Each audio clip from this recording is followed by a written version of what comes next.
In a world of glitz and glam, flashing lights and screaming fans, most people are unaware of the war that rages behind the scenes. And that war includes your favorite artist and your favorite songs. This is The Dark Side of Songwriting. Hosted by Nayim Edwards. Big Six, Trap Boy, Lil Ronnie. I think CJ Casino was on that bitch. CJ, Yella, Go Yayo, and some nigga I've never heard. And I still ain't never heard this nigga again. You couldn't have put MO3 on there? I wasn't thinking at the time. You know, we all just was in the house together. So you couldn't record it and it'd be like, hey Mo, I'm gonna sing you this, record your verse. Of course not. Of course not. Welcome to The Dark Side of Songwriting. My name is Nayim Edwards. I am your host, and today the song Pick 6 is the catalyst that ignited the music war in Dallas, which invoked the spirit of murder in MO3, which led to his permanent demise.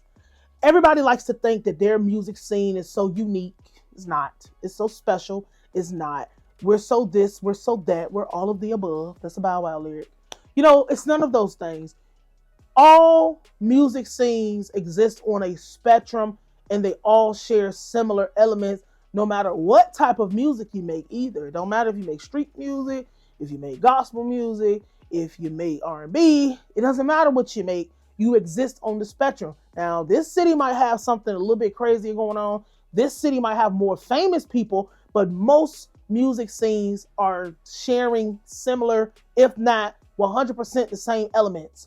When you're dealing with a situation like Pick 6, we're talking about some of the hottest names in Dallas. Trap Boy Freddy, Yella Beezy, Mo3 at that time, from what I was told, he was, because I remember when the song came out and I was wondering, like, why is Mo3 not on the song?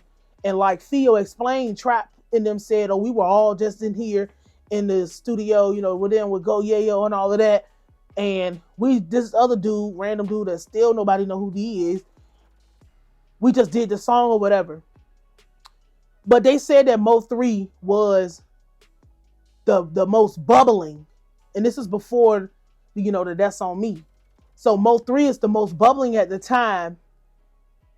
And you might hear what Trap said and say, yo, we was just in here, we was vibing, but we live in an information age, especially back then when everything was booming, and it was not uncommon for somebody to do the track and send the files over for somebody to do it. You know, nothing was gonna stop Mo3 from being on that song, and he had to play it off when he wasn't on the song. I didn't want to be on that bullshit, no way. Yeah, you did. Mo3 wanted to be on Pick 6. And the reason he wanted to be on Pick 6, because how are, you know, we all getting along and we all supposed to be helping each other out. We don't have, you know, a popping music scene like that. We're getting to the point of popping. We're getting to that point, and it's a lot of us doing it, because usually it'll be one person come out of a place where ain't nothing really going on like that. And then they'll put their friends and they'll put their people and stuff on, and that'll kind of be it. But everybody was already functioning and moving as, you know, separate entities. These people were friends. And the fact that because Mo3 was having the most buzz at the time or at the moment, they purposely did not put him on that song out of pure jealousy. And if I ever had to tell you any type of advice, I would say you definitely do not play with a hungry person in their goals, because Mo3 not being on Pick 6 ignited something in him where maybe Trap was telling the truth, even though I know he's fucking lying. He lied. That was just a flat out fucking lie. You didn't put him on the song because y'all was mad that he was hotter than y'all, but y'all felt like y'all was better than him because of what his situation was, and he was the only person that actually had real God-given talent, and we'll talk about that in a second. But Mo3 not being on that song, now he's looking at like, bro, we're supposed to be cool. We all supposed to be helping each other. this supposed to be about Dallas. This ain't supposed to be about individualism. He's now forced to look at these situations as they trying to sabotage me. They trying to dim my light. They trying to cut me off at the knees. They trying to take everything that I'm trying to work for. Remember, he was homeless. He was just down bad and fucked up, and he was given his gift. Obviously, he was blessed with his gift from God. The thing is, God give you the blessings, and yes, God see your blessings, and God know, like, I'm gonna give you this blessing because I can trust you with it in the time being.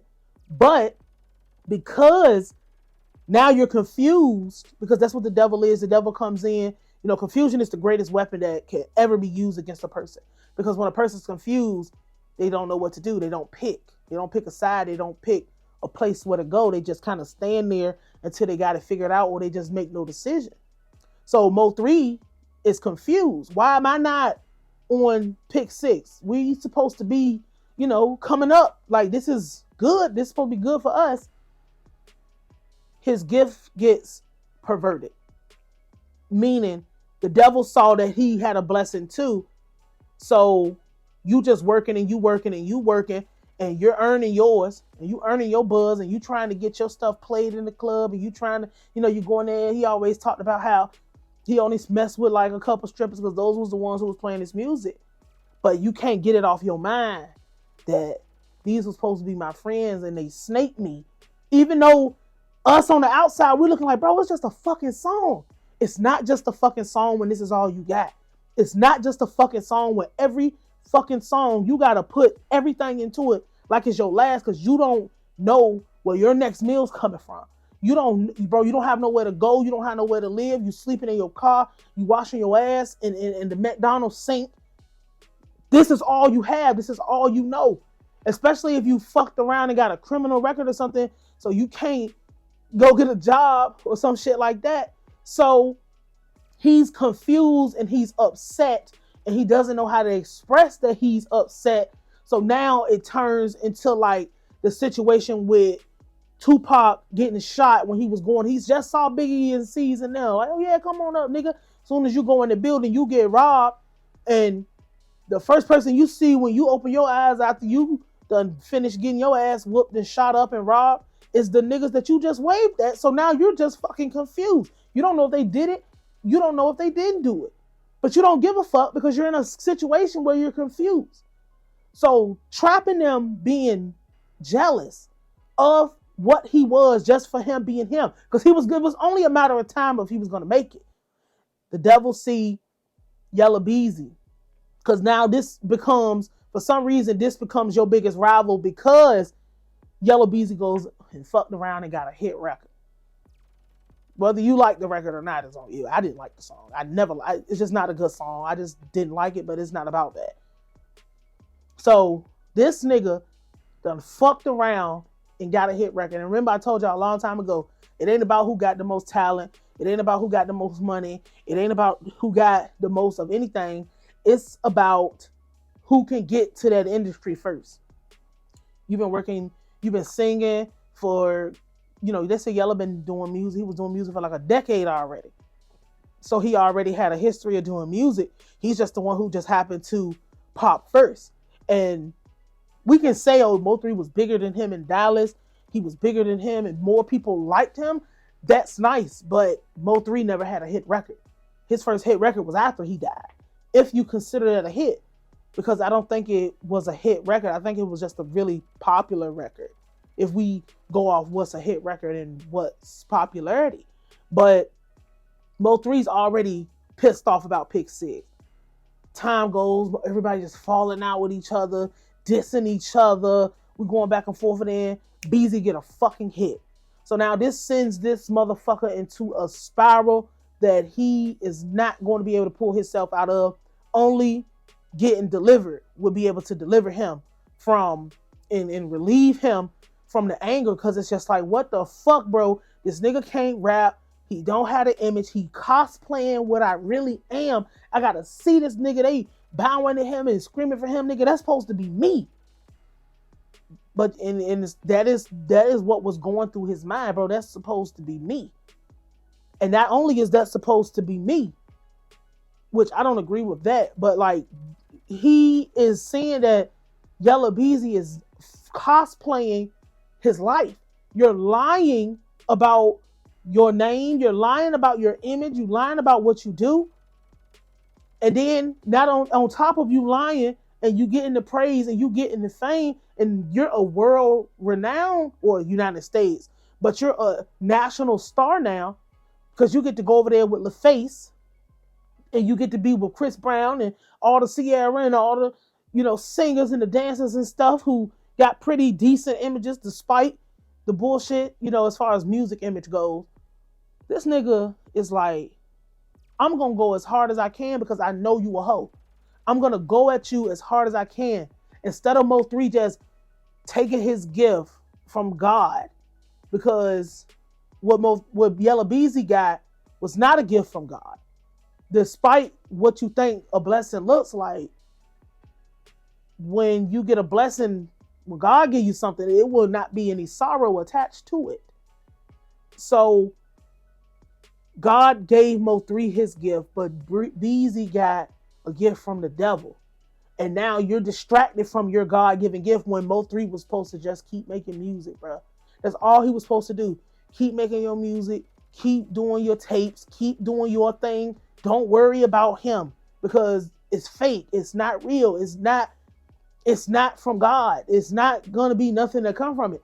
But because the devil saw what they did to you and it triggered something in you, and it allowed Mo3 to slip into perversion of his gift. So instead of putting that pain out and talking about, because he got a lot of good songs where he talked about, maybe that song like Love I Had, where he was just talking about being upset because his friend turned on him or the bitch did something to him and just putting that pain down. He used his gift to diss everybody on the other side as much as he could. He used his gift to come at them. He used his gift to combat what he thought that they had, that he felt like he was supposed to be in that position. And it wasn't like Mo3 was unsuccessful. You're just not as successful as the people who tried to shut you out. And naturally, Beezy takes his people, or just Trap. He took Trap with him. So it's like, now you're really fucking upset because y'all are having real problems based on music. The feud is about music. It's just happening to turn into all this other shit and turn into Roy Lee and turn into all these other things with now, because Yella Beezy gets his gift from the devil that distracted you from your gift from God. Both of y'all are perverted. So both of y'all, naturally one of y'all was going to have to go. You was the one who had to go, Mo3, because you were not in a position, you was fighting a devil that you didn't know anything about. The music industry, giving some knuckleheads some money, but also he got a blessing from Satan, and Satan got permission when you gave up your gift from God to come and snatch your soul. This all started from pick 6. If he was on pick 6, he wouldn't be dead because it wouldn't be no problems. He wouldn't have felt betrayed by the people he thought was cool. Yeah, they might have branched out and did their own thing. But we even see how now, so okay, Mo3 gets killed. Yella Beezy can't move around, do nothing no more. He just got punked out by some random white boy at the gym and ran to the car, hit me first. Like, oh my God. Like,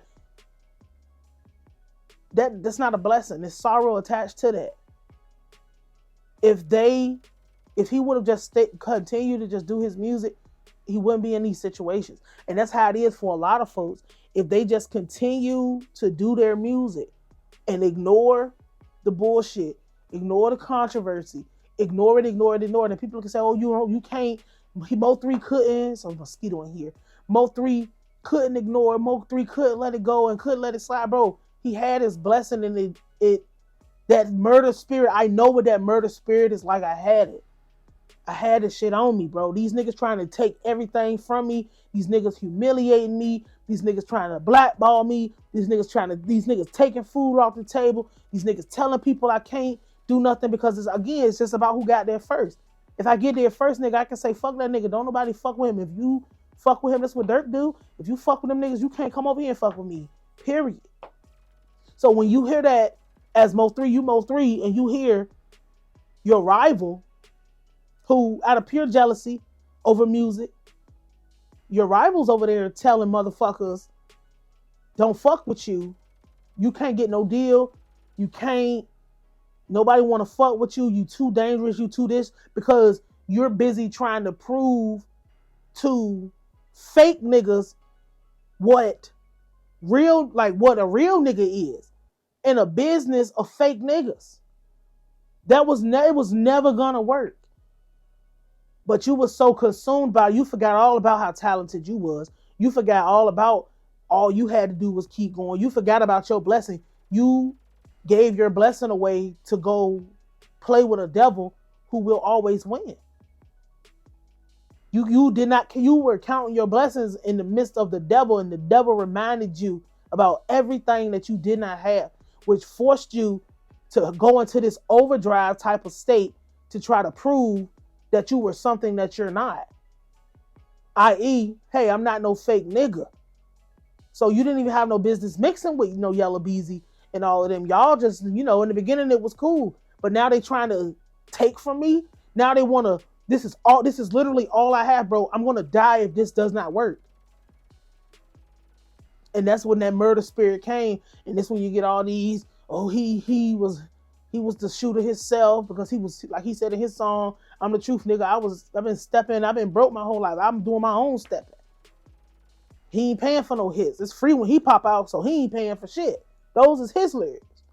He ain't putting money on nobody's head, nigga. I'm coming to get you. And all this stemmed because he was not on pick 6. Listen to me. This shit happens everywhere all the time, bro. People are not going to forget the situation you put them in. And not saying you need to tiptoe around people, but what I am saying is you got to think twice before trying to run with a pack, run with some fucking collective, 5, 6 niggas all together doing, you know what I'm saying, bro? If you ain't willing to go down with the motherfucker when they going down, i.e. if they not having a good day, you gonna come sit beside them and put your day on hold so you can comfort your friend. Don't even bother fucking with the shit, because you're gonna end up just how MO3 ended up. Think about what I'm saying. This is the dark side of songwriting.